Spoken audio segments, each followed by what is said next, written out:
All right. This is the welcome to the latest edition of the FBL America podcast. This is obviously not David Smith. It's Travis Hoig. And it's Brian Shesko. And I still don't know how to do the intro. Also, obviously not David Smith. Oh, man. I thought he didn't do anything. Although, ironically, you do have a story about coaching girls basketball today. Yes, so I didn't do that. And no, I do not have a story. But it would have been kind of cool if I did. There are just two of us. Dave is, I honestly don't even know where. I don't remember. I was going to say.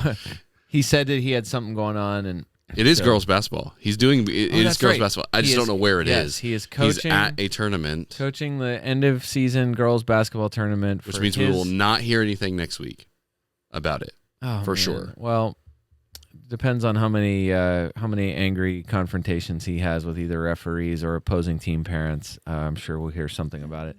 But we do have FPL things to talk about, which is really great because now the first 15 or so minutes of the podcast can be just what you came here to listen for. Yeah. But my window broke in my car, so I was blaring the Rolling Stones whenever I came in here. Were you ever a big Rolling Stones guy? No, not really. I mean, I'm familiar with their work and I listen to them every now and again, but I wouldn't like throw on a playlist specifically of them. Okay. Because I always fancied myself more of a Beatles man. When in the Beatles and Rolling Stones all-time debate, 100%. Always more of a Beatles guy, but I would say respectfully. But yes, I agree with that. Well, just that now this is specifically I put since I still have so many physical copies of physical media. I have tons of CDs in my car. I do know what Bluetooth is. I do have a Spotify account, but I do not have a Bluetooth adapter in my vehicle right now, which is hilarious for most young people. Even if you did, it gets stolen because your window's broken. Right, exactly. My window's broken. So, but no, I put it's like that. It was an old 2-disc, like early days Rolling Stones collection, Love that. I'm finding myself far more interested in the Rolling Stones now than I ever was 5, 10, 15, 20 years ago. So I think one of the many signs of feeling like you're really getting old. So I just wanted to ask that question real quick since this is it's England tangential. I'll give it to you. Okay. I'll give it to you. Yeah, so now that we got that out of the way. Game week 27 just happened. Crazy game week. I feel like it was it started the way I was fearing it would start. And the reason why I actually did what I said I was going to do. I said I was going to captain Cole Palmer. Yeah. I did captain Cole Palmer. And like I saw, I think it was Chelsea got the 4-0 win. That should be good for you, right? Yeah, of course. And it's that old thing about if you said ahead of time, Chelsea's going to smash Southampton at home 4-0, how many goal involvements will Cole Palmer have? And you would have thought at least one. Yeah, probably. The answer was 0. Almost all of them. I think it was FPL Mate. Pretty sure it was FPL Mate. It's like saying mate. FPL Mate, I'm pretty sure is who it was talking about what we all know to be true when you captain the early game. You have an early kickoff captain. What a long weekend the potential is if your captain blanks, especially in a season where Cole Palmer is the underdog to Mo Salah, and so that's exactly what happened. I watched a 6, which was better than a 4, or a 2, or a 0. I wished it was a 0 on a DNP. Didn't play on a DNP. Who was your vice? Salah. Yeah, but could have been way worse. Salah only gets the assist. Then, so it was like the stages of the varying degrees of regret. So you start out and you're like, because it's like nervous excitement of like, oh my gosh, I can't believe I actually did this. And then it continues to go worse and worse. And you're like, no, please, no. And then at the end, you're like, why am I so dumb? Why did I do this? I knew this was going to fail. Then you get to the Liverpool game and you're like, oh my gosh, of course Salah gets a return, and then you're like, I'm angry. And then at the end, it's like, well, he only got an assist. That could have been way worse. Yeah. And then you look at the numbers and by the end of it, I was like, Cole Palmer should have had a 30 for captainers and should have obliterated.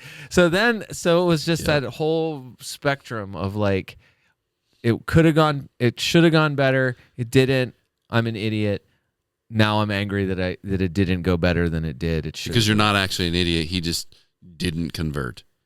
Whatever, man. All I know is I did like. Prost was pretty funny. Somebody else said it too about if you captain Salah, you got 4 more points than Cole Palmer captains. If you captain Cole Palmer, you earned a growth mindset. Somebody said that. Can't remember who it was that said that. Was very funny. So yeah. So either way, I don't think it's going to be happening this week. But there was an outcome that I was like, oh man. Points ended up for me being okay though. You did not benefit from Isak not playing last week. No. I have not benefited from much of anything the last few weeks. Talk about a shocker. Isak going for 0 because he actually DNP'd. My first bench was Morgan Rogers. I ended up not selling Morgan Rogers. He had a 7 or something like that. Went for a 7. When I played Raul Jimenez, which also made me angry. So when he didn't start, I think Everton had already played. Either they had already played or they were playing, and I had who? Everton. Jimenez? No. So I'm saying that Jimenez played on Tuesday. But I'm saying it as I had Mikolenko in my starting lineup. Okay. And I had Jake O'Brien, the other Everton defender. He was my second bench. Yeah. And so all I was sitting there thinking is, Raul Jimenez, please do not take the whole day off. Because then it was 17 because he went for a 10. Jake O'Brien scored the goal. Mikolenko assisted it. So it ended up being a really good day for those 2 defenders only for Everton. The only 2 people that did anything against Brentford. But whatever. It still ended up being all right. A decent number of points still. I don't know how, I think that was the Isak benching, I think is that was enough to turn him into a big sale. And I ended up selling him too. Yeah, I got rid of him. But he seems to be fine. Yeah, so I think that's when we talk about the problems this week. We talk about on here. Which now that we've got that out, was there anything you really like? I suck. You're.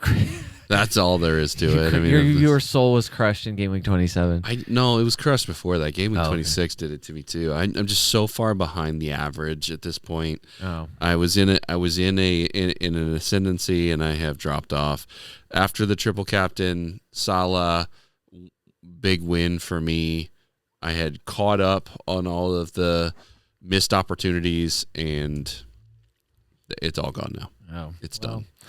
Hey, you still have your assistant manager chip. That could blow up. No. You never know. No, I will not. So I think the next best thing to do anything about is we would just say are problems. Everyone knows you have problems. Do you have a problem? Yeah, probably. I had what I thought was one that turned out to not be a problem. But then I actually do have one problem. That's the only real problem that I have. There's no reason to be so aloof. Let's just start talking about the actual problems instead of just referring to them. Jean-Philippe Mateta, 10.3% selected, which is lower than I would have guessed. I think. Can we just talk about he is still how on earth that was a yellow card? How's his head still on? Until VAR intervened and rightly called it a clear and obvious error. No one needed. But why did he need to go? Why did that need to be reviewed like that? That didn't make any sense. No one needed more Michael Oliver ammunition. What on earth was he doing? I don't know. It was probably. My guess is you probably. Do you think he saw the chunk of ear slice out? Like I can't imagine seeing that from not enough ear. Yeah, it was unintentional. His intent was Yeah. Tip for the ball, not the bald He's head. playing the ball. What are you going to do? Kicked him in the air, Lord. 25 stitches. No return date for Jean-Philippe. Which sucks because he's in a great vein of form. Confidence is high. The 26% total people who now have Mateta, Cunha and Mateta. Yeah. Which was a little higher, obviously, because the transfers out. I'm sure picked way back up, but that was two of the most obvious. Like, I couldn't argue with that. I couldn't talk you out of it. There's absolutely no reason to have gone against either of those people, even with Mateta blanking in game week 29. Two really obvious transfers. Cunha, 15.7% selected. Still, he's second most transferred in for forwards. Suspended because he's insane. Available again in April. So, congrats to. That one, like, both of those are so unlikely. Yeah. I don't even know what to say. It really is just. I can't even point. I don't even want to victory lap on don't make early transfers. Why in the world would you ever think that either of those things are going to happen and affect you in this kind of way? I don't know. I moved on to him for game week 27, so I do have a problem because now I need to get rid of him. But I was looking ahead to Wolves' next 7 matches. They literally amazing. have basically nothing bad for the rest of the season. Yeah, this is prime Bournemouth territory, right? Where Bournemouth had that super long run. You couldn't string together a better run of matches. It was just ready for Cunha to make a run and drive him up the table. I don't see. Once we talk about who you're transferring in, I don't see why there's anyone that's an obvious Strand Larson doesn't I've seen a few people have mentioned it. I know people have had him. Not in the forward position. Dave obviously had him. There's not a chance in the world. I wouldn't go there. I just don't think it's worth it. Well, and that's the question. Try. So it's the same question for Cunha as it is for Mateta, right? Are you trusting that their form is due to their individual skill or the system?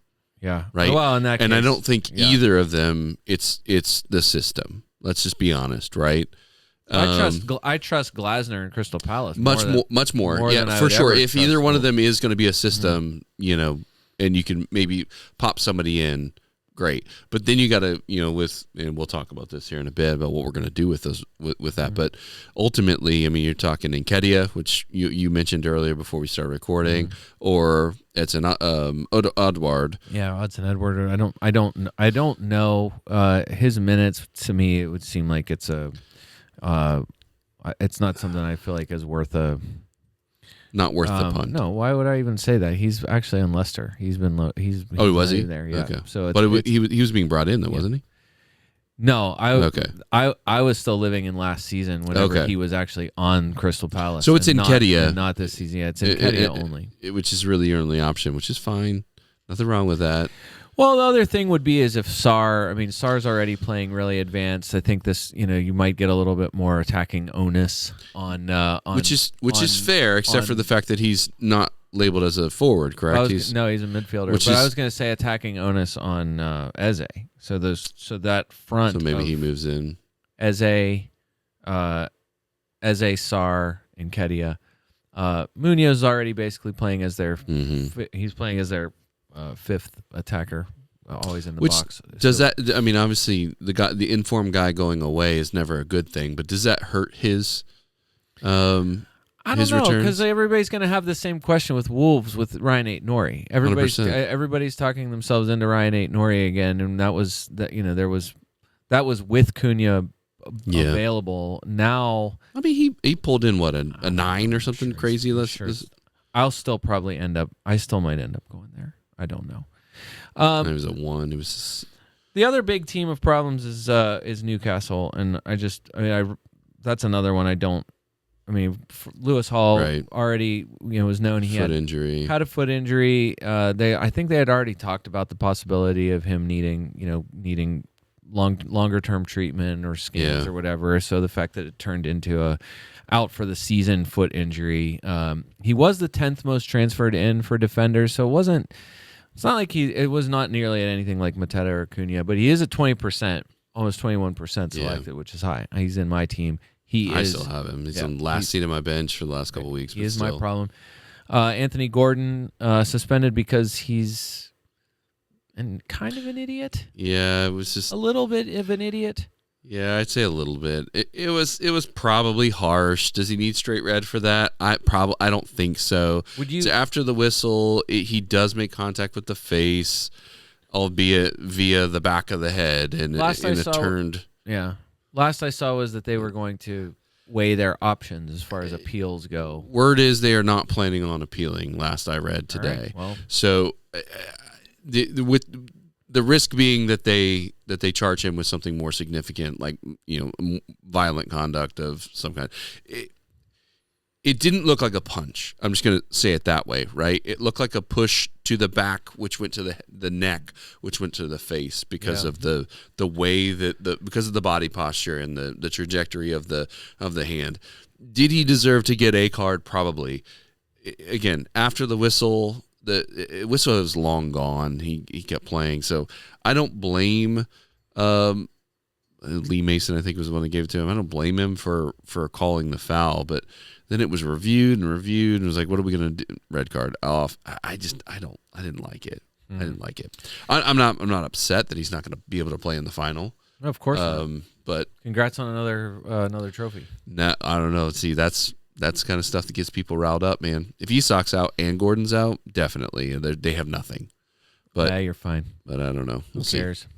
Hey, if we can beat PSG with like That's 2% possession, and like I think Allison had 15 saves. I was gonna say the shot map on that. The shot map is amazing. Hey, maybe.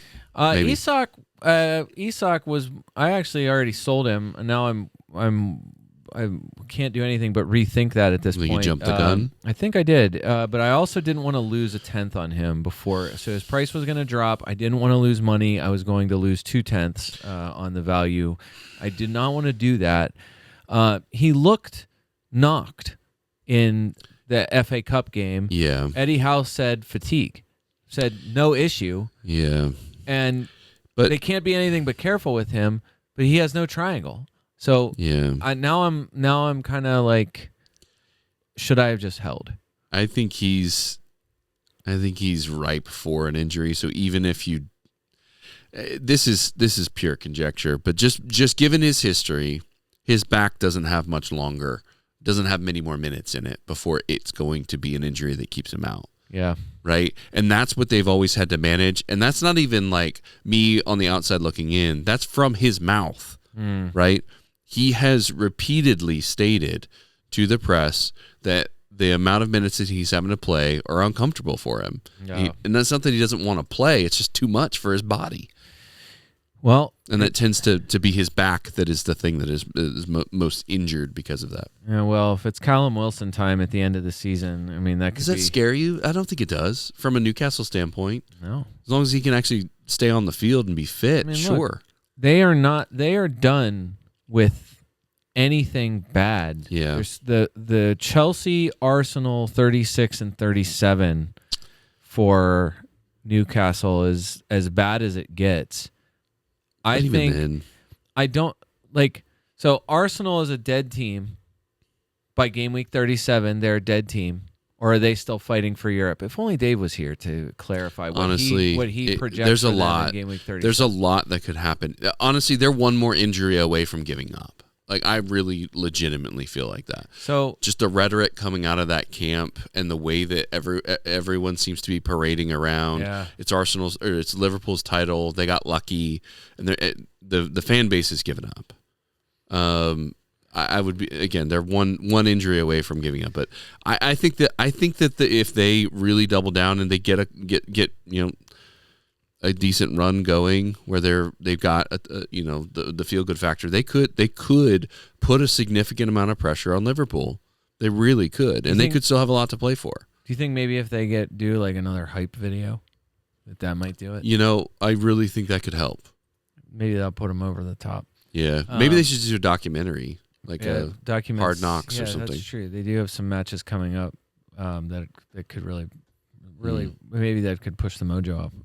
Kairo Matoma is one that it's disappointing. I would have seriously thought about going to him this week. He's only at 10.1%. He was the 9th most transferred in for midfielders. Knee issue in the FA Cup game too. There were scans, so once we got as far as scans. But you haven't heard anything else? Minimum, I would say he's a doubt against Fulham. But no, there is nothing official about Kairo Matoma yet. So that one could turn into something. It could turn into nothing. I think the reason why I was hesitating is that even Fulham away or Fulham at home this week, it's fine. It's not great. It's fine. Yeah. At Manchester City though, in game week 29, it's probably the same kind of fine. I just with the way that the City defense is playing, I think you're right. Way less scary than it was before, and then home to Aston Villa, as the least scary big team that you can have on your schedule. Honestly, not really sure. I know why that playing against Aston Villa is still a gray matchup. Feels greener than gray. They're not great. I don't agree. I don't agree with that. I think they played tough. They play tough. I just don't think defensively. I just don't think they're Did very you not good. see the goal line clearance that Tyrone Mings had? Okay. They're saying that could be the best ever. The best goal line clearance ever. Well, I wasn't factoring that in, and now that I am, I might change my opinion. They are slightly better than average defense. Just saying. And I don't know. And also, they have Marcus Rashford. So. Oh, true. Attacking wise, still I'm really hesitant. Like that, it's not a problem. I have no. Even last week. I think I said it last week about Morgan Rogers. I feel no urgency to get rid of that guy. He's been fine. He was on a little bit of a drought, but even then, it wasn't super thin. It was just. It was a bit of a drought. It was 6 games. I held on to him the whole time, so I'm trying to justify it. That's all it is. No, again, great player. Should have had. I still am not really sure where the offside was on the goal he scored and the first goal that he scored against Crystal Palace. So he scored. He did score. It was ruled out for offside. I, honest to goodness, don't know where it was. I mean, you could look at it. I mean, pull it up, search it, whatever. It was as close as possible. Scores put back later on in the game, like just right place, right time, and just typical like what he's been doing kind of all season. And so at least he got something, but Palace ends up smashing him, and it kind of doesn't matter. But still, points are points. So happy to get it. That's what I was going to say is I feel no urgency of getting rid of Morgan Rogers this week at Brentford. To me, I think that's good. I mean, it's still a really good matchup.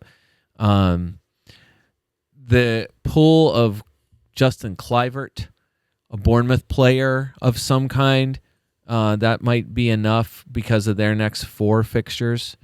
The Bournemouth fixtures to me seem extremely good. However, this week, I don't know. Can I just get something off my chest, Brian? You don't think Bournemouth is very good? No. I have this really terrible unwillingness to bring Kluivert in no matter what he does. Okay. I understand. But it's only because he just looks like one of the small guitar players from a mariachi band. Okay. And I can't get over it. Every time I look at the guy, I'm just like, put a sombrero on him, put a 12-string in front of him, and he's not Latin American.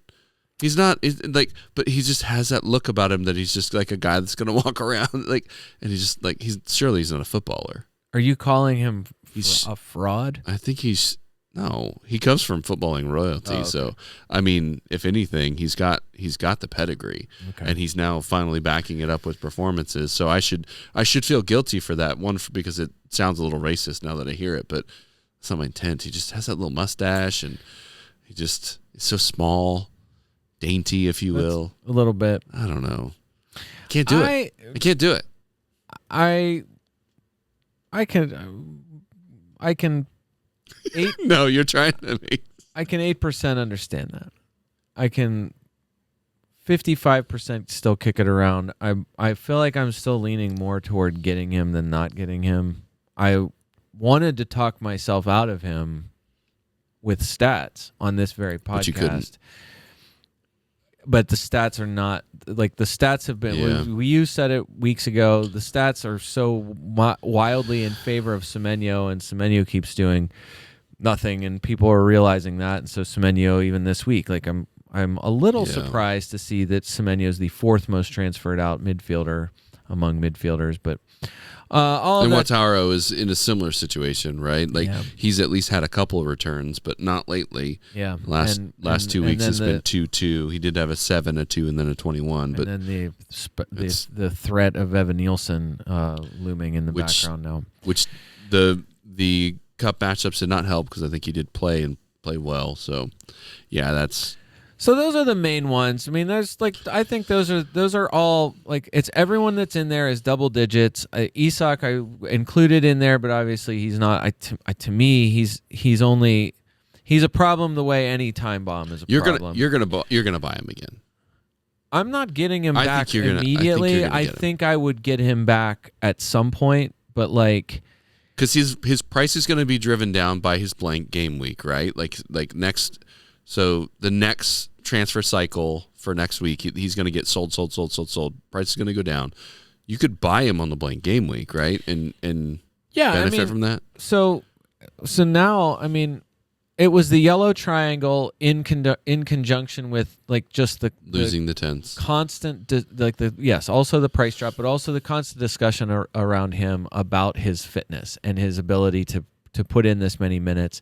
The fact that Callum Wilson is fit enough to play, but now like he doesn't look that dangerous. Truthfully, Anthony Gordon being out is like the worst possible. Is like the worst possible timing for him to do what he did. And so, I'm saying all of that to say like Mateta and Cunha, like there are plenty of pictures out there from teams that had the trifecta. You know, the Isak, Mateta, and Cunha. Yep. All three of them in the same lineup. Like. Which is would not have been a bad pick. It was a obviously would have been great for a lot of weeks. So I guess the issue, first of all, on the list, it's more like now what, and it's because of the blanks in game week 29. Yeah. Lazy FPL does the FPL newsletter. It's very good. They tweeted not too long ago. If you're not free hitting in game week 29. You're either buying, so in the Lewis Hall part of the discussion at least, if you're not free hitting in 29, it's either a Forest defender, Ryan Aït-Nouri, or Gvardiol. If you are free hitting in game week 29, you're buying Munoz if you don't already own him. We got that about right? That's how they're ending it. And I would just say, yeah, that's pretty much it.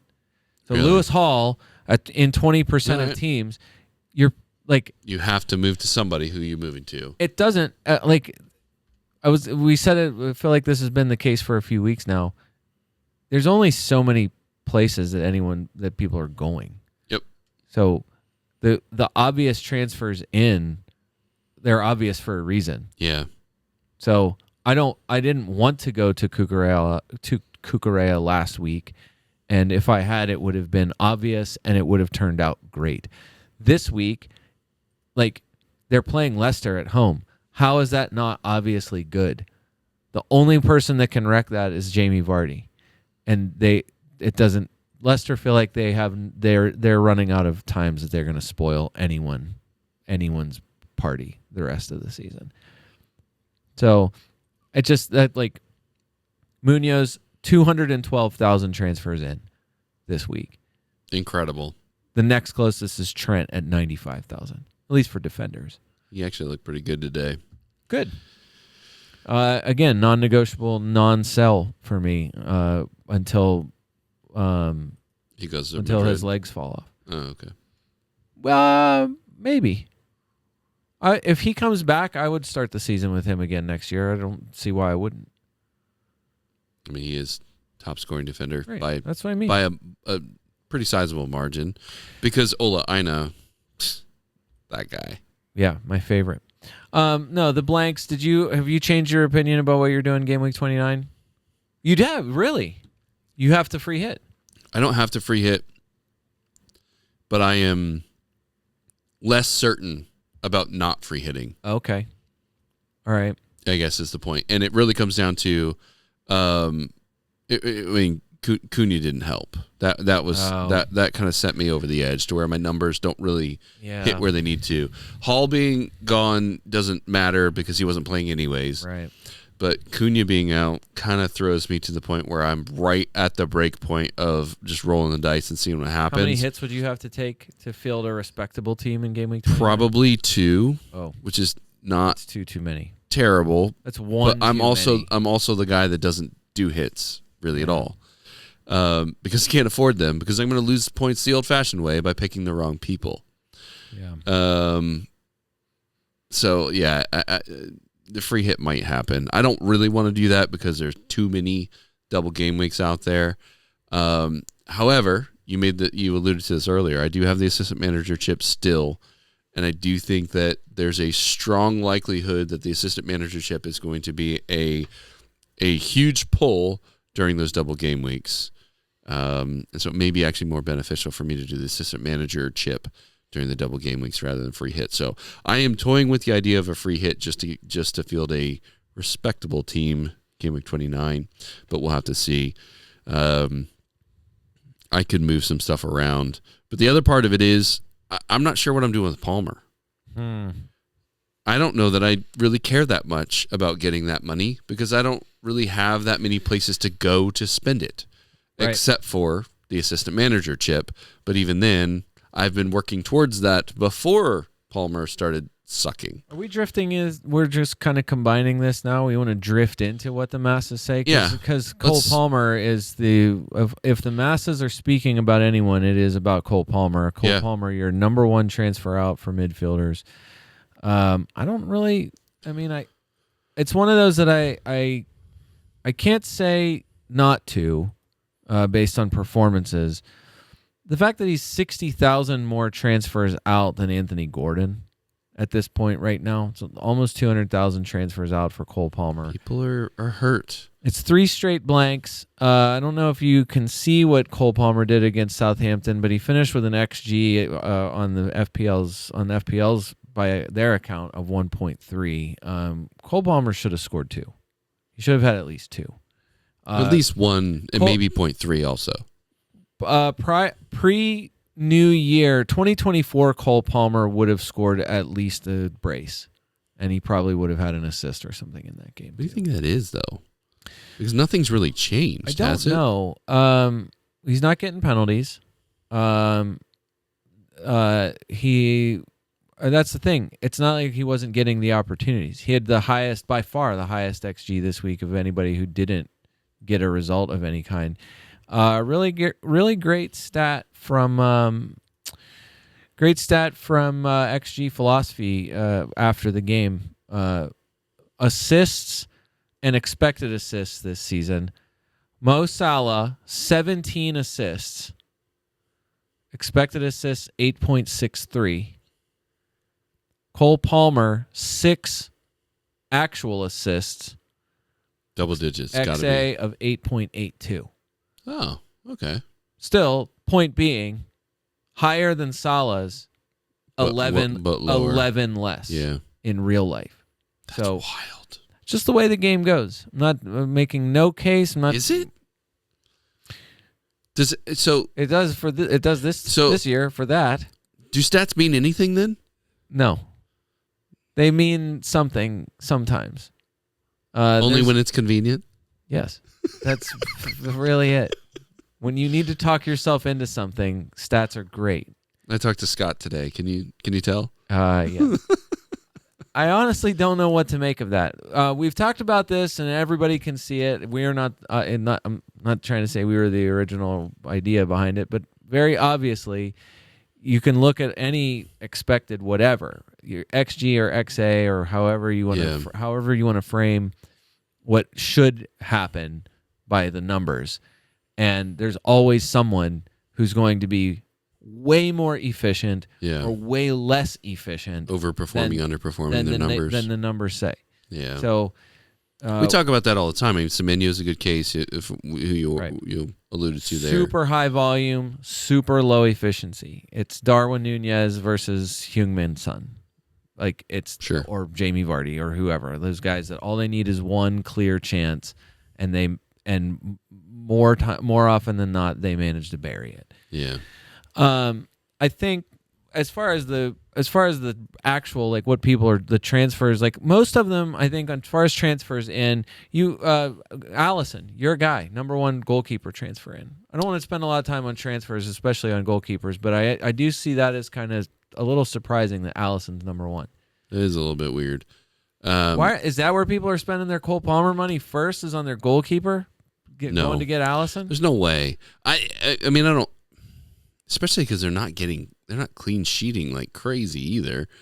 Like I don't know. I mean, they have gotten a couple clean sheets, but they haven't been like safe or prolific in defense. I was gonna say I don't feel like they don't feel like the way Arsenal felt for big stretches of time like last season or even a little bit this season. What's their expected goals conceded though? I guess if the expected goals conceded is really high and their actual goals conceded is really low and save percentages are high, then maybe they're just going after high saves and the potential for a clean sheet, which we have talked about potentially targeting guys that are facing a lot of shots and whether they don't expect a clean sheet but expect them to get a bunch of points from having to save a bunch. And let's be honest, after today, we were talking.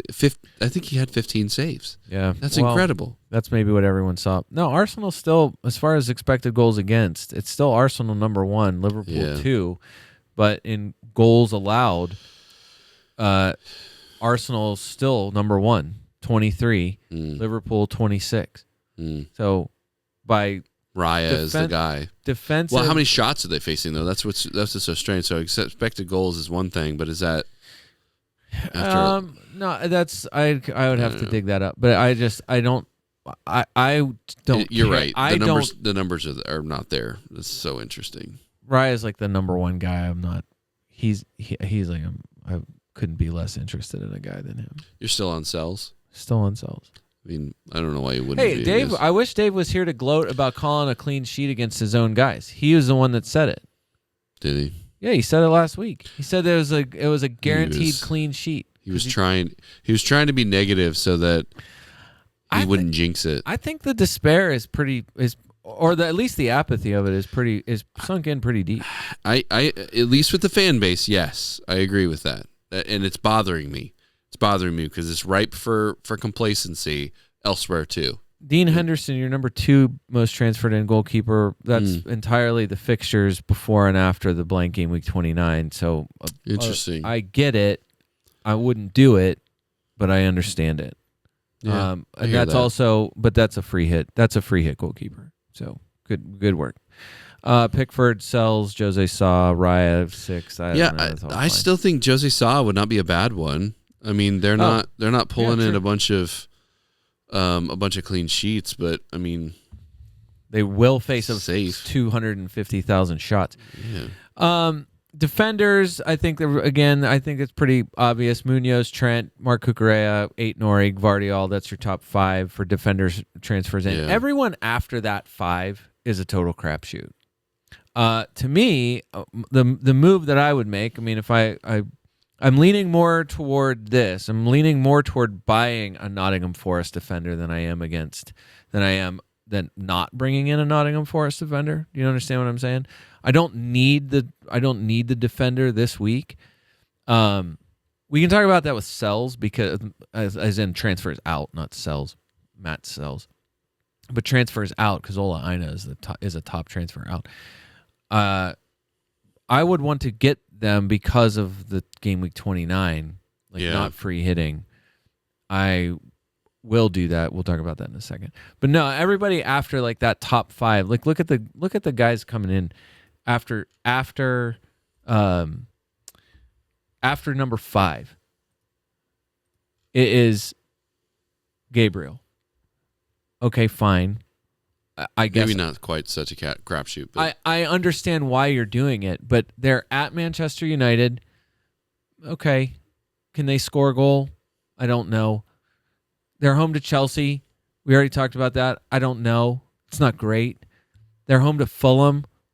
I don't know about that. They're at Everton. You really count on them? It's at their new stadium. I don't know. They're not at their new stadium yet. That's not good.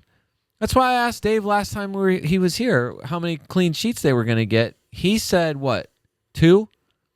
3? I don't remember. Because then it's home Brentford. I just think already they did get 1, so it's already more than I might have guessed. I thought Nottingham Forest would score on them, and they did not. But I don't think anyone would have necessarily picked 0-0 as the final scoreline for that game. And then, of course, they scored 7 goals in Europe, so whatever. No, but like Kirkez, Bournemouth, like you got like back-to-back losses for them. So if you did, Kirkez at least got an assist against Brighton, so that at least got you something. But again, at Spurs, home Brentford, the next 2 games. I don't know. I'm not. What are you going to get a clean sheet in either one? You're of not those? trying to target those. You're going to hope. Yeah, but that's what I'm saying. You're seeing green. You're seeing Spurs, and you're seeing green Brentford, green Ipswich, green West Ham. West Ham is not green right now, especially at home. That's what I mean. Are you really counting on that? And then also Brentford. Like, that's not green. Not for your defenders. No. Ipswich home in game week 30, fine.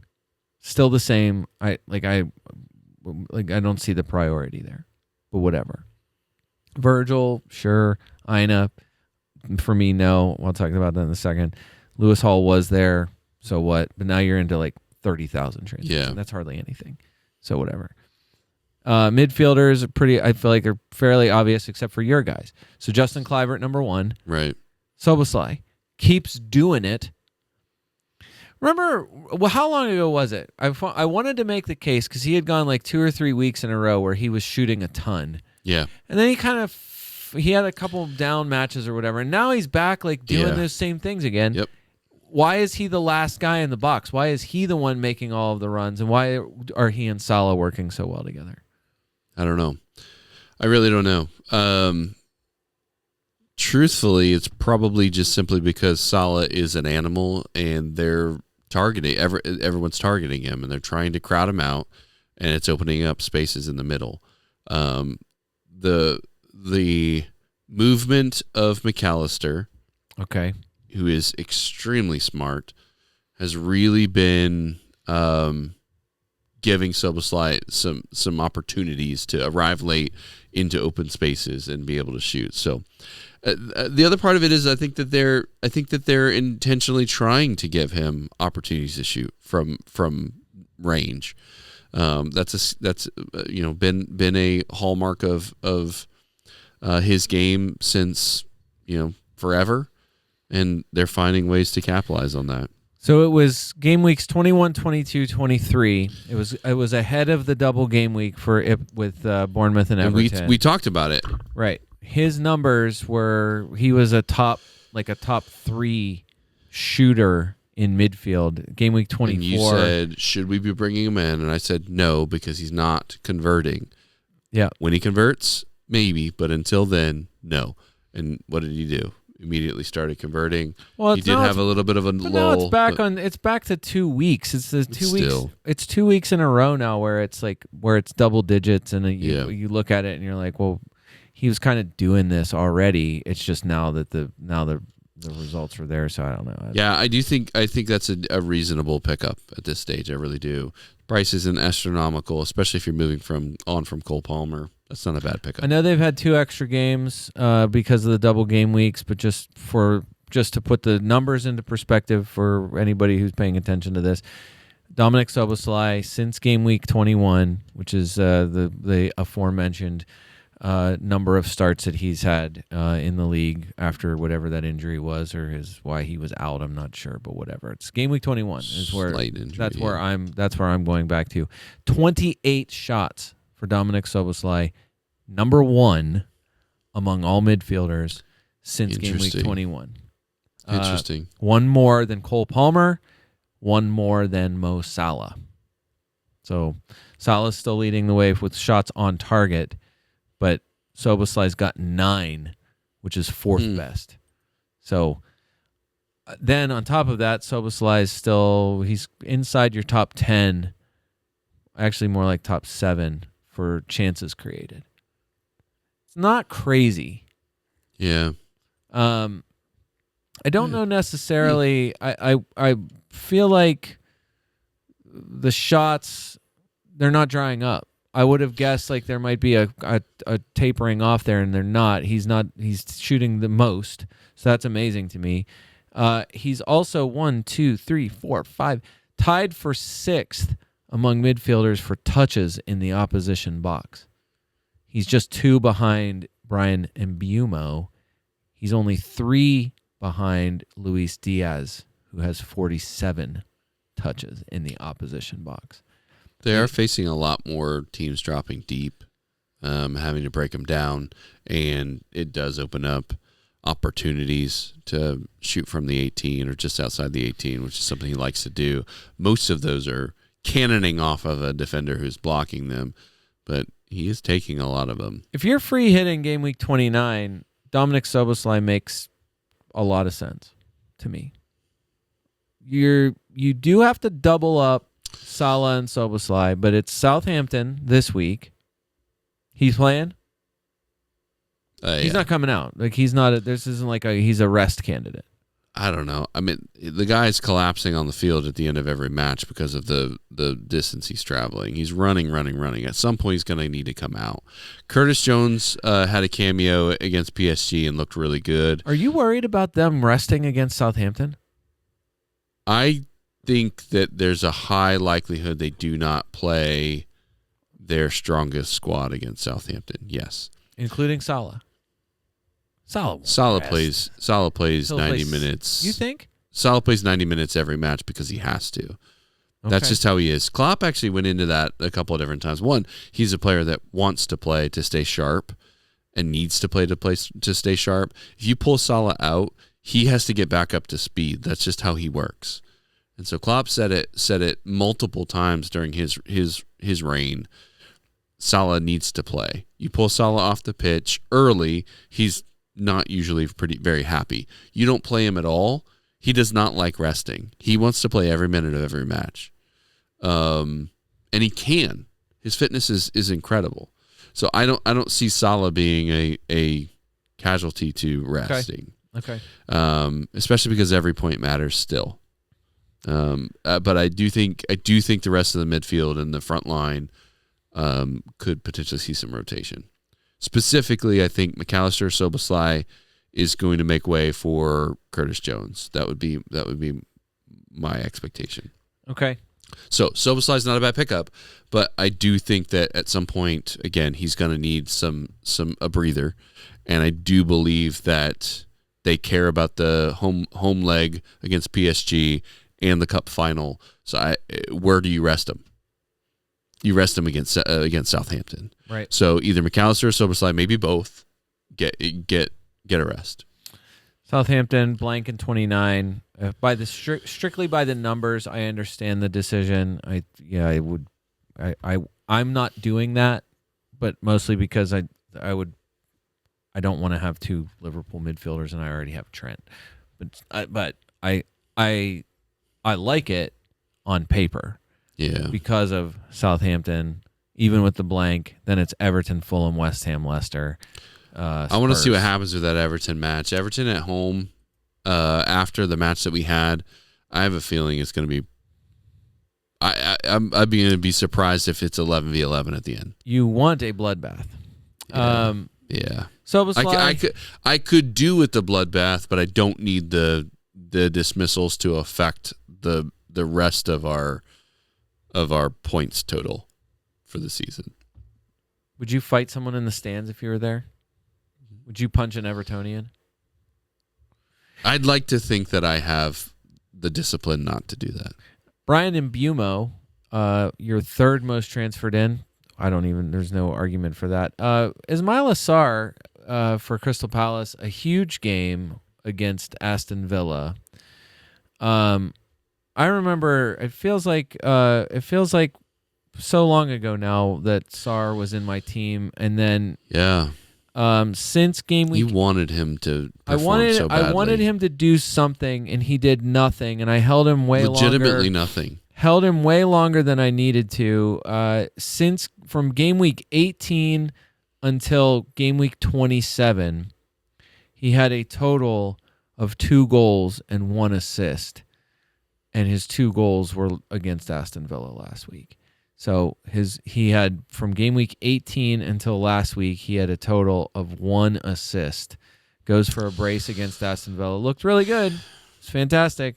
What's different here though? That's the question. only He doesn't have difference- anybody to pass to in front of him. I think the only difference is that I think now, again, it's just there's no Mateta, and so it's still the same. Nketiah, presumably. Nketiah, Yeah. Or some guy that Sarr, plays for another team. Eze, and something. Somehow those guys are Yeah, forming the front Didn't line. they bought somebody from somewhere. I see his face. I think. board. I mean, I don't want to just say it's 5.5 is helping the purchases. I think situationally it probably benefits him a little bit. I'm not going to do it because I think this would be also like if you're trying to get rid of, or if you still like me, if you have Morgan Rogers, he's a 20%. If you're really eager to get rid of him and you want to make a kind of lateral move here, that's 0.2 difference. Rogers is 5.3, Sarr is 5.5. I would want to go up a little higher. That's my feeling about it. But whatever, people are making their moves. Luis Diaz, Travis, he's the 5th most transferred in for midfielders. Which are you buying in the last 4 games for Luis Diaz? His 12 and 8 in game weeks 25 and 27, or his 1 and 3 against Aston Villa and Manchester City in game weeks 25 and 26? Honestly, I don't even know. Today he looked pretty poor too. I guess not poor, just not influential, right? He was very, very poor in possession, lost the ball in bad areas that put us under pressure. He did pretty well at relieving the pressure when he could hold the ball, but then he would give it up. I don't know. It wasn't a good match for him again, so maybe this next one is the one where he spikes again, but I just don't see a consistent source of points coming from Luis Diaz this season. So I owned him early on through his good form, but once he started to dip, I have not owned him since and have not recommended to own him since. Remember when I wild carded in game week 6 and I took Salah out to put Luis Diaz in? Yeah, that was not your finest hour. One of the single stupidest things I've ever done playing any game of any kind. Hindsight's 2020, though. It did look like it was going to be a reasonable move, but both players went the opposite direction of what you expected. It could not have been worse. And then compounded with whatever it was that Erling Haaland did through that entire stretch. It was nothing. I recall vividly nothing. Jared Bowen, just an assist from him last week, could have been more. Didn't really generate a lot of other. Really anything. It was all. I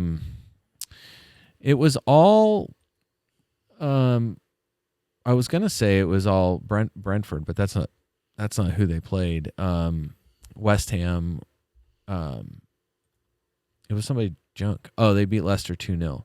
That's not enough. You don't want to beat Leicester 2-0. You want to beat them 3, 4, 5-0. You should be beating them by more. Finishes with a 0.08 XG. Gets just the deflected goal. I think when he scored, when it popped up initially as a goal, I think that was. I mean, if I could have knee-jerked him straight into my team right then, I probably would have. But then when they changed it back to just an assist, I felt better about it.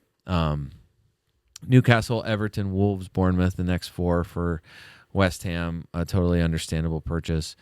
You selling Cole Palmer to get Jared Bowen? That seems like a masses kind of move right now. It does. I don't know. I'm not doing that. I don't know I what would I'm doing sell- with Cole Palmer. Cole Palmer is just too dang expensive to be doing nothing. I would sell Cole Palmer to buy Neto before I would sell Cole Palmer to buy Jared. No, it's not true. I would buy Jared Bowen first. I would sell Morgan Rogers to get Jared Bowen. That's not money. That's not the money. That's not where the money is. There's no way. 2.1. Yeah, that's a big gap. I mean, even then, I don't know that I would do that right now because Rogers has been fine. I will be selling Morgan Rogers going into game week 29. I'm just not sure for who. Then they do blank, so that's a thing. So you want the last 3 game weeks, in case you're curious. Pedro Neto, not like we talked a lot about him. We casually mentioned him. It wasn't anything where I wouldn't have said, oh no, we absolutely got to get Pedro Neto in there. Neto with a huge game this week. Good job to anybody who bought Neto or Nkunku, because Nkunku actually had a game too. We've joked a lot about Nkunku going off, and then he has on pretty much every occasion that we've said, that would be silly. It's 3 straight starts for Pedro Neto. In that time, he has a total of 18 points. 11 points this week will put you up to 18, so that's a lot. Just for comparison's sake, in the last 3 game weeks, Minta from Brighton, he's got more points than that for less money. Mbuemo, Matoma's outscored him. Sarr now has outscored him. Marcus Rashford has outscored him. And Asensio from Aston Villa. They've all 3 outscored Pedro Neto for not terribly different amount of money. So I understand why you would have gone there. I think it was more about what he was doing comprehensively for Chelsea. So I like Minto. I really do. I think that they've got a. I think it's that the number, even the numbers for Neto they're okay. 7 total shots. That's fine. It's not. I mean, it's in the top 10ish range. He's created 6 chances. That's fine. It's in the top 10ish midfielders. It was more about I think it was more about what he was specifically contributing in extremely good matchups. Mm-hmm. I guess if you want to get him this week, that's an extremely good matchup, right? Extremely good matchup. Totally understandable why you would rush to get him this week and then wonder what you're doing with him in game week 29 when they're at Arsenal, which is, I still think, by the numbers, not good. Not good either way. Neither team should look at that and be happy about it. So I'm not really sure. Like, you're gonna have Cole. Like, for me, I'm still gonna have Cole Palmer in that game. I'm still gonna play Cole Palmer in that game and just hope. Yeah, I will say this. So Chelsea at Leicester. Ruud van Nistelrooy says this after the loss to West Ham. We're in a situation where we are not winning games, and we are in a situation where we are in the bottom 3. The pressure is on. The way you get out of this is to move forward, literally on the pitch as well. It doesn't mean you have to go and press in a 1v1 situation, but we have to take initiative. We cannot wait and sit back. That is the situation we are in. They are going to go at Chelsea, and they're going to get destroyed. Yeah, they might. There are goals in that game. So that's the thing. That was, honestly, I was ready to sell Cole Palmer. I was ready to move on from that and figure out what the heck was going to happen. And I read that and I just thought, this is a guy that is trying to save his job, and he legitimately believes he's going to do it by scoring goals because he's a striker. And they're going to go at Chelsea and they're going to get stomped. Yeah. Game week 27, for what it's worth, your number 1 shot taker in the Premier League in game week 27, Cole Palmer. 7 shots, 3 shots on target. Again, generated an XG of over 1, 0 goals. An expected FPL point total of 7.87, probably one of the highest expected point getters of the game week. Got you nothing. So you're saying I should keep Cole Palmer and captain him against Leicester is what you're saying? No, but I mean I'm looking at Christopher Nkunku as well, and I just think Cunha to Nkunku. Well, Nkunku's still a midfielder. Oh, he is. I didn't realize that. So this is why. That's how many times I've owned him this season. Yeah, I haven't even looked at him. Well, of course. Why would you? You wouldn't have had any reason to do it. You wouldn't have had any reason since. I mean, game week 25 is the first game week that Nkunku came back to start. Even in the last 3 game weeks, with all of those starts, Nkunku has taken a total of a number of shots. A number. He had 4 last week. Say 4. And so I was gonna say, it's fine. It was just it's a matchup driven thing, and so you want to go to him. He gets a 12 this week. I mean, he had generated nearly nothing against Brighton. 90 minutes against Brighton in game week 25. An XG and XA of a total of 0.12, so did nearly nothing. 75 minutes against Aston Villa, gets a yellow card, gets you a 1. If you had him, I don't know why you would have. Yeah. And then Southampton just have their blow up, and again, it was the Neto and Nkunku and Kukurea show, and Cole Palmer, as plenty of content creators would say, participated in the celebration. So. Involved in all of them. I think after that you're not. I don't really know what you're doing. You're like Minta is he's real good. He's a real good player. Look good in the cup too. Had 2 great games in 25 and 26, or at least had returns. Great game against Chelsea in 25. Mm-hmm. Got you an assist in 26. He scored against Newcastle too, which is good. Yeah, I think he had an own goal as well, or gave away a penalty, not an own goal. He gave away a penalty.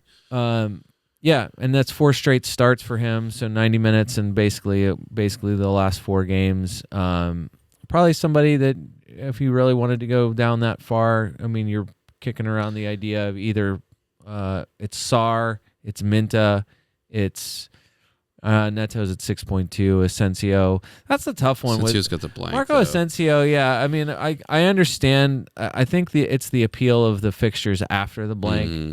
Plus the fact that they still have the possibility of rescheduled matchups. So Asensio is somebody definitely could talk about at some point, but I just don't see Probably it. Not until after. 29. Hey, I didn't sell Bruno Fernandes last week. Look at you. And I was real happy about it. I called him a problem last week. They are home against Arsenal. I don't really expect very much. I do. They're going to get a result. You're so Dave, I bet you. You're always so. You moved his chair even. I know I did. Yeah, I had to put my bag somewhere. You're always so optimistic about Manchester United. Yeah, so optimistic. They're definitely not a dumpster fire. They're not planning protests for that match. I think so many of these guys. Are. Like, what's hilarious about this list of midfielders, at least for purchases, like. It is a lot of recency bias. That's naturally going to happen. But Luis Diaz being that high, Bowen getting an assist, that's name value that's probably pushing that up. Yeah. Neto as a result. Asensio? The name value's there. I mean, he does, again. We talked about pedigree. He's definitely got it. For sure. But his own also, pedigree, not like Kluivert, which is also massive benching risk, which we've already seen in multiple games of the 4 that he's played. They blank next week. I don't know. Yeah, it's just not until after 29. But, I mean... Matoma made more sense to me than Asensio. The injury is enough to push me off of it. But Bruno Fernandes, I get the price is a little higher, but the fact that he's not really close after back-to-back double digits for him. Morgan Rogers, he's down there. Eze, trusted name, just not really getting you not doing anything. Yeah, he's involved a lot. I mean, he's going to play Ipswich and Southampton in the next 3 game weeks. So. Right. But I'm saying, and one of those is a blank. Eze is way more trustworthy of a player, and he's not terribly. I mean, I guess it's 5.5 for Sarr, 6.7 for Eze. I don't know. I feel like I'm looking at that Asensio, and I know we said after 29, but I'm looking at after 29. Brighton away, Forest at home, Southampton away is fine. Newcastle at home, City away. Those aren't terrible, but they're not good by any stretch of imagination. There's really only one or two matchups in there that are maybe, going to do something. I don't know that anybody on Aston Villa is reasonable right now. It's just amazing how this is shaken out, where it's Salah and then everyone else. Cole Palmer felt like he could get there, but now he's one of the everyone else, and he's on the downside. Bumo, trustworthy, fine. Awesome. Yeah. He's the next closest feeling to essential. Yeah. And then really by the numbers recently, it's Justin Kluivert. Yeah. That's it. I just need to get over all the rest of those guys. Like it's the mustache, man. It's two 10s in a row for Bruno Fernandes, largely on the back of, it's an assist. 2 assists last week against Ipswich, 2 bonus points puts you up to 10. In a 2-2 game, thankfully, that huge comeback, thankfully, for Manchester United. And for me, having Bruno Fernandes gets the free kick goal and finishes with 3 bonus points in the 2-2 game. Like, I don't know. I feel like I have as much confidence in him as I've ever had in any of these, like in any of these other players, and he's kind of he's at 9.5% selection. I'm telling you, he'll be a huge free hit guy. He's gonna be in all the free hit teams. Maybe. Yeah, he has to be. They play home to Leicester in game week 29, or they're at Leicester in 29. Of course, he's going to be in all of them. Anyway, I think that does it for midfielders as far as transfers in. Forwards, real quick. Mateta and Acuna, obviously number 1. 1 and 2, but not anymore. So that makes Wissa. Yeah, You're 100%. Now your number 1 transfer in, which again makes sense to me. Yep. I have him. I love him. I think he's fantastic. I'm really excited about having him in Brentford. Marmoush. That's not a bad one. Second most, well, now by numbers, 4th most transferred in among forwards. Started every game since game week 23. You want to hear some stuff that I think is surprising? Not really, but go ahead. 373 minutes since game week 23. Really? Okay. 8th most. So it's reliable. It's been a reliable 70 some minutes in all of those games since game week 23. Which they really haven't had a choice with Haaland being injured, so great. 12 shots, which is 6th. A lot. 6th most. I think I might have guessed more than that, but still, it was double digits. He's definitely hit the ground running. 5 shots on target. Only 4 shots in the box. Just so you know how it's going, that is tied with Xerxes and Højlund. Those 2 guys have 4 shots each in the box. I hadn't really thought about that. It's not many. 2 big chances, which by comparison, Beto is since game week 23 is leading all forwards in big chances with 8. So Beto has had 6 more big chances than Marmoush. And he's had 13 touches in the opposition box, which is not a lot. I will tell you, it's tied with Jamie Vardy. Raul Jimenez currently number 1 since game week 23 for touches in the opposition box, 32. So the gap between Marmoush and Raul is 19 box touches. I would have guessed higher, I think, in all categories for Marmoush. Definitely, I mean, the hat trick is what did it. Yeah. I'm trying to think. I'm sitting here trying to think of what they've been playing against and how they've been using him. He has been wide, not through the center. So there's that. I mean that's the biggest thing. He's been wide, not through the center. So he's drifting centrally. He's not positioned centrally for the vast majority of that. So I'm not surprised by that. But what a hilarious run of fixtures for him to come into the league as start. So it's Chelsea, Arsenal, Newcastle, Liverpool, Tottenham. And the fact that he's got he's good showings throughout that says a lot about his quality. So I think he's there. I wish, though, the other thing I kind of wish Dave was here to talk about was how he went with Ange as his assistant manager, and he almost got it. That's such a weird one. 1-0. What the heck?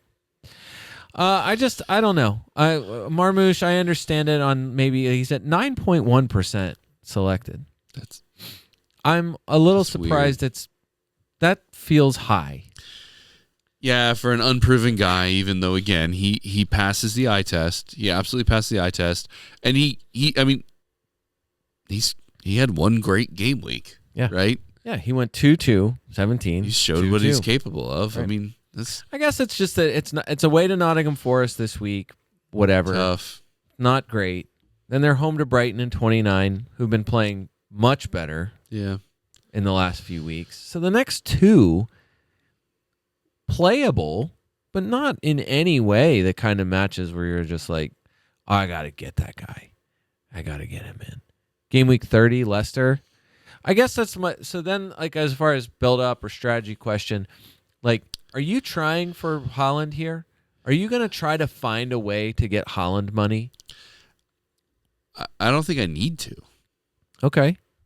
But I also am stupid, so I don't know why you're asking me. Well, I legitimately don't think I need to. I understand if you're looking at it and you're like, well, I got some money to spend and I need a forward because I've got 3 of my forwards are injured. Hey, Marmouche is only 7.2. Nah. No one's going for Wissa. him. I'm going to go grab him. I need to move from Cunha to Wissa. All right. That's the move, right? There's no reason for me to go anywhere. I've just freed up even more cash. I mean, as far as I'm concerned at this stage, I've got $2 bucks in the 2.1 in the bank, and I've got an assistant managership to play. I think I'm right where I want to be. Okay. At this point. That makes sense. So as far as I'm concerned, I mean, yes, I got to move Hall. Yes, I've got to move Cunha. Yes, I'm probably going to have to do something for 29, which may include taking a hit, may include taking a free hit. But as far as I'm concerned, like, I don't think Haaland is part of that picture. Yeah. I just don't see a world where it makes sense to go that route. The long-term planning seems to be there's plenty of people talking about finding ways to get back to Haaland. It's just the money still is difficult. Cole Palmer money can free up a way for you to get there. Yeah. So there is a way there. But I guess that's the question. You want to gamble on Haaland over Palmer showing up? This season? I don't know. Beto, your next most, that to me is it's sensible based on performance, based on price. Fixtures for 2 weeks, West Ham, Wolves this week, West Ham in the blank, understandable. Game week 30 for 30 to 34. Just don't know what you're doing with him there. I think you're benching him. Yeah. I actually just pulled up. Most people are wild carding. I think if you still have a wild card left, you're probably wild carding him out. So he does make sense. Definitely for people who are not free hitting in 29, and definitely for people who are going to wild card around game week 30. You can stomach a benching in game week 30, and then you can move him on at any point after that. So I want to revisit Haaland there for a second because I did just pull up his numbers, and I guess he is performing better than I expected. He's been fantastic. And here's the thing: we've talked about. He's performing fine, but he's underperforming his price, right? Yeah. Point being, though, if you've got Palmer money to spend, yep, I get it. I said it. Maybe you want to gamble on Haaland, and it was maybe a little bit poo-pooing on that, but I'll be honest with you, that's actually not a bad play. Looking at the numbers and the way they stacked up, I think I was wrong to dismiss that as quickly as I Even did. in this, I would say the last 5 games, where you just say like he's been performing better. Yeah, like some decent 5, returns, 3 goals, 2 assists. Yeah, since game week 23, and even with that, he's still 4th for forward scoring. Beto, Mateta, and Chris Wood have all outscored him since game week 23. And Isak has only scored one less point. Yeah. Yeah, So I think that is agree. that's the whole deal with him. You would take Cunha 29 points for $7 compared to Haaland's 31 points for 14 points. 100%. But at this point, you can't take that because Cunha's right. Bay. So Chris Wood was the guy that I brought in. It's the first time I've had Chris Wood all season. Really? Mm-hmm. I have not had him. How did that feel this week? I don't know. It felt surprisingly natural. Okay. That he got a 2? No, I didn't buy him. I'm saying I'm saying after the game week was over, I did not have him going into game week 27. So okay. I still had Isak going into 27. And then as soon as the yellow triangle happened for Isak and I had to sell him, I did not want to lose the 10th or it would have been 2/10 on him because of the way, what I had earned on him, but whatever. I didn't want to lose the money. And so I made unfortunately, could have gone way worse, made the early transfer, made the early move for Isak to Chris Wood. I like it. Okay. My feeling is, again, I just said, since game week 23, Chris Wood is a top 3 forward scorer, and I'm not thrilled about playing him at home against Manchester City, but I'm not scared of it either. Yeah. And then the whole thing is the run of new Nottingham Forest fixtures from game week 29 to the end of the season. There's not one thing for Nottingham Forest, including Chelsea in game week 38, that I'm all that concerned about. So this is exactly why what I was going to say is when we said the rest of the guys, Joao Pedro had a good game this week. He scored back-to-back games, so I understand the desire to go there too. I do wonder if Matoma is out, what that would end up doing to them. So whatever, Isak, whatever. When it comes to the transfers out, although obvious, it's a lot of obvious stuff. We talked through a lot of this stuff. Really, I'm a little surprised just because of the way the season has gone. This is a Nottingham Forest, the continuation of the Nottingham Forest point. Ola Aina has been by far the most popular Nottingham Forest defender most of the season. Currently, defender transfers out are Lewis Hall, correct. Anthony Robinson. I understand it. I understand why it is. Struggling a little bit. A little struggling, and Fulham's fixtures are horrible. So totally understand why he's going out. Ola Aina, if you have him, I really don't know what urgency there is to get rid of him. I understand that it's Manchester City. I genuinely don't understand people's decision-making on this. Here are your numbers, though. It's Nottingham Forest playing Manchester City. They're playing at home. Fine. It's game week 29. You will want the Nottingham Forest defender for game week 29, whether you're free hitting or not. Yeah. Why he is the third most transferred out, fine. There's a big percentage that still have him, whatever. Here's your numbers. And here's I will make this case as long as the season rolls on. Nico Williams is the guy that's who I want. That's the person I will likely be bringing in. Okay. My next choice would be it's him or Milenkovic. So, Nico Williams has started every game since game week 15. Okay? So Nico Williams has nailed down that spot. Since game week 15, your Nottingham Forest defender points go like this. Milenkovic, 60. Aina, 58. Nico Williams, 57. They have all played 13 games. It is 60 to 58 to 57.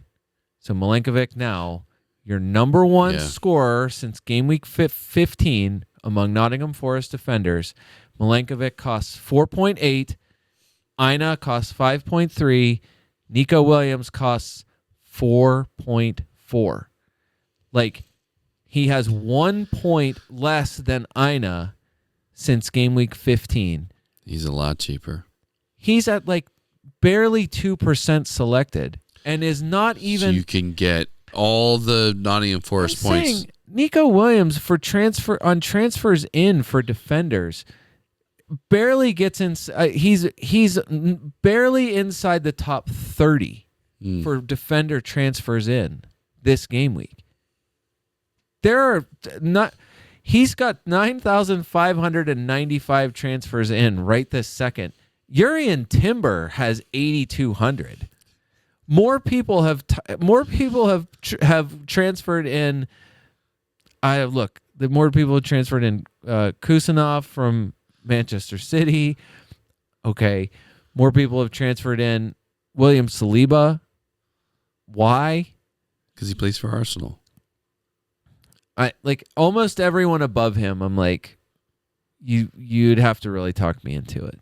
Nico Williams, 57 points since game week 15. So that's your move. That would be my move. The other one that I feel like is really obvious. I mean, the obvious one would be Ryan Aït-Nouri. That's entirely based on the greenness of the fixtures in the next 4 games. So you'd like to think that that's going to result in something. I don't know. Them scoring goals, I think, is going to be hard, though, isn't it? Cunha's everyone puts the talisman. They put the list together for a reason. Who's the main guy? It's been Cunha. He's not. Yeah. He's not there. He's not getting an appeal overturned, or he's not getting the ban overturned. No. I don't know. They're playing better. They're still not good. I don't know. I had Ryan Aït-Nouri like a lot of other people did. I got one goal out of him. We made the case a long time ago for it. I think sometimes the obvious thing is obvious for a reason. Sometimes the obvious thing doesn't work at all. And so this one feels like a lot more to me like an obvious thing that's going to really backfire on people. The fixtures are just too good to ignore, I think, is really what it comes down to. There's no one else that has better fixtures. Yeah, it's true. Literally the entire rest of the season. Yeah, it's a lot. I do think that, depending on how you view Nottingham Forest, I know they had a few duds in there. They've 4 losses in the last 5 games, or 3 losses in the last 5 games, and a draw in there too. Right. So that's a quality draw though. Yeah. So I just think once they get through Manchester City, Ipswich, Manchester United, Villa, Manchester United and Villa, I don't know. They're good. Villa's good. Manchester United not good, and then the rest of the way there's some usefulness in there too. So yeah, I think that's like a more kind of a permanent move, but I just don't see like 4.4 for a guy who I think in a defense that has been that trustworthy and somebody who's scored points on par with some of the top defenders overall in overall scoring for the season. I'm not really sure why Nico Williams is so far down on the list, but whatever. I really think that's it. There's not a whole lot else you're doing. You can talk about form. You can talk about we've gone through a bunch of the numbers. To me the transfer tree is skinny here, and I'm not really sure how far off the beaten path you need to go for any of these guys. What did you do? Are we on night moves? Sure, let's be on night moves. Honestly, right now I think the move I'm going to make is Cunha to Wissa. I don't feel great about it, but in terms Why of not? Wissa's fixtures aren't awesome moving into the awesome. future, but I think he's not fixture proof, but I think he's capable of scoring against everyone. So as far as I'm concerned, I think that's probably the safest move. So that's where I'm leaning to. I have not made the move yet, but that's where I'm leaning to make the one transfer that I will make this week in order to prepare for whatever the heck happens for 29, which I don't know what I'll do. I might be okay once I do that. Yeah. But I think I'm probably going to end up having to take a hit next week, which at least 1, probably 2, in order to clean that up. Captain Salah, there's no reason to move it at this point. Okay. I mean, if I was really brave, Be Cole Palmer versus a front-footed Lester who is terrible. And so I want to go on record and say that there is a very strong chance that he finds his feet and the stuff starts rolling in this week for Cole Palmer. As terrible as things are for him, there's a very strong chance that turns around here. What about you? I'm tempted. Well, like I said, Isak is gone. I might seriously regret that. I don't know. Regret it enough to reverse it and bring him back in? I will not be to doing waste a that. transfer to do that? Because I banked I did bank a transfer last week, so I had two going into this week. I knew I was going to need it. I didn't think Lewis Hall would be one of the. Lewis Hall was a transfer that I was going to make regardless of his injury. So, but yeah, so it was Isak out, Chris Wood in, and then it's either like I don't really know what to do right now with Raul Jimenez. Every time I've had him, he's terrible. Every time I get rid of him, he's awesome. He's one of those guys for me. I still really love. They're at Brighton this week. They're home to Spurs in game week 29. I mean, the opportunity to score is there. I like that. He's by the numbers, like I said, he should have scored off the bench last week. It was killing me. He had two great chances to score off the bench. And so he and Muniz are just crushing whenever the other one is like dipping. Right. They just keep alternating. And so you go to one when they start doing great and then the other guy comes off the bench and saves games for him or whatever. So I'm not like, again, he's not like a priority transfer. I still think he can get it. It's just about the benching. Yeah. Muniz is the one who started here for a couple games. If they're going to keep doing it, I think like I just need to be done with this at some point and never do it again in my entire life. But it would be so I still have one transfer.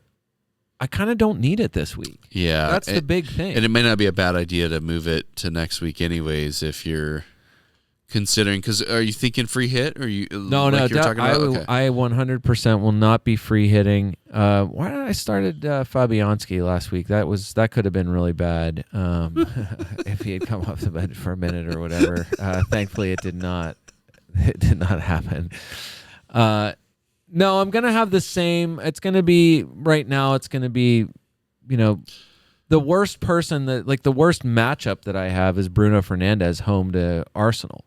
Yeah, because I think that's not great. I think that's worse than Chris Wood home against Manchester City. So I could play. Yeah, that's a good call. I agree with that. That is definitely true. Could play Jake O'Brien at Wolves and go with my Everton defensive double up again, which is hilarious. Well, honestly, who's going to score for Wolves though? That's what we've been talking about. So this is where I think the difficulty of Morgan Rogers, Aston Villa at Brentford. I say that's totally fine, if not good to very good. I think it is an even matchup. I think it's right totally now. fair.